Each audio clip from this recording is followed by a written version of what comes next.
Guys light चालली गेली आमच्याकडे परत नागणी. आणि गरम पण होते आणि परत लाईट पण चालली गेली.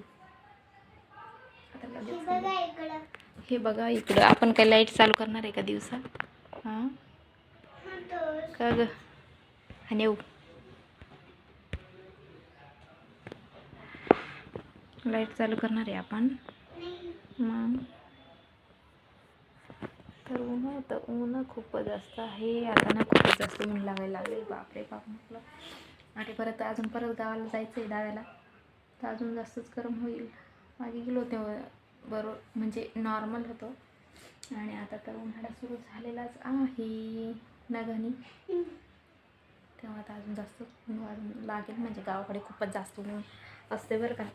जातात ना पूर्ण म्हणजे आपण ज्या दिवशी जाणार त्या दिवशीच पूर्ण काळे मटक होऊन जाणार. मग तिथं राहणार तर अजून डायरेक्ट काय म्हणतात डांबरसारखे होऊन जाणार. एवढे काळे, एवढं ऊन नसतंय तिकडं गावाकडे.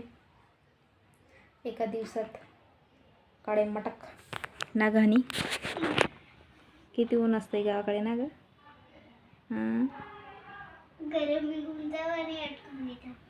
गरम बी असते, खूप गरम बी असते. म्हणजे गरम पण होतं तर उन्हामध्ये तर गरमच होतं ना.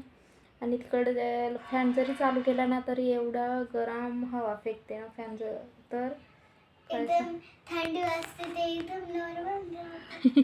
उन्हाने थंडी असते ना मग नॉर्मल असं हवं. आणि संध्याकाळी आहे ना मस्त. पण आता सगळ्याच गावाकडे दावा आहे, मग बाहेर झोपायला जमणार नाही. तर आम्ही मस्त खाटबीट टाकून ना बाहेर झोपतो रात्रीच्या टायमाला झोपायच्या वेळेस.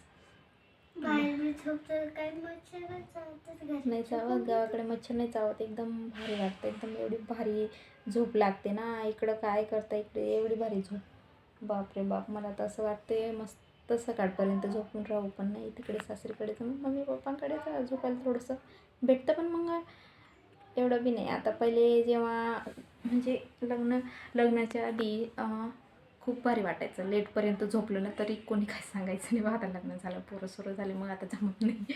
पण खूप भारी वाटतं गावाकडे बाहेर झोपायला. मला खूपच आवडते बरं का. मस्त हां सगळंच भारी आहे गावाकडे. सुकून आहे, सुकून गावाकडे सुकून. मन एकदम शांत. इकडं राहिलं का काय नाही काय डोक्यात फिरत असतं. हे नाही ते नाही, हे नाही ते नाही. मग थोडंसं स्ट्रेस पण असतो. आणि गावाकडे मस्त निवांत नाही. तर आम्ही जाणार आहे थोड्या दिवसांनी गावाला ना ग पिलो.